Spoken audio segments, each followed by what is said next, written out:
iyo waxa ka soo baxay gudoomiye ku-xigeenkii ururka warbaahinta Puntland ee Maaba sheegay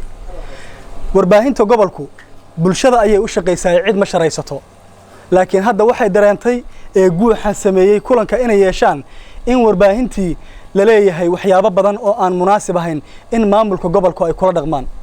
taa waxa kamid ah hadii warbaahinta loo yeeriyo oo la yiraahdo waxa ma soo duubi kartaan waxa soo duubtaan waa la xirayaa cagajugleyntaasi dhammaan waa la qaaxay qoraal way ku qoran tahay warbaahintuna way soo bandhigtay laakiin waxaanu codsanaynaa oo madaxda Puntland ka codsanaynaa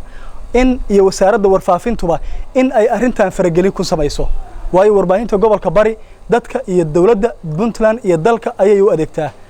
talaabadanna waxay qeexaysaa ee dhammaan laga wada midaysan yahay ee laga shiray in gobolku ay arintiisa noqotay qabta xira haday noqotay qabta xira de waxay la tahay intaan qabta xira ay noqonin ayaa laga hortagaya iminka saad u arkaysaana shakhsi kamida warbaahinta ayaa la yiri qabta xira waxaanu soo dhaweynaynaa warbaahinta oo isku duuban arintii wasaaradda warfaafintu ka dhacday idaacaddii sahan ee Garowe habka maxkamadda loo maray maamulka gobolkana hadii uu qabo in warbaahinta ay ku xadgudubtay waxyaabihii kala duwan ee dalka sidii wasaaradda warfaafintu u martay haw marto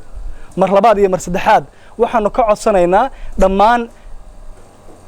dadka ay wasaaradaha ay khusayso iyo mas'uuliyiinta dawladda Puntland in arintan ay faragelin ku sameeyaan hal midna waan qeexaynaa warbaahinta Puntland gaar ahaan gobolka bari marna ka daalamayso in ay shaqadeeda qabsato cagajugleen iyo waa la xirayaa 10 sano oo xabsi ah haday mutaysanayso afkooda anoo ku hadlaya way shaqeynayaan way shaqeyn jireen wayna shaqeyn doonaan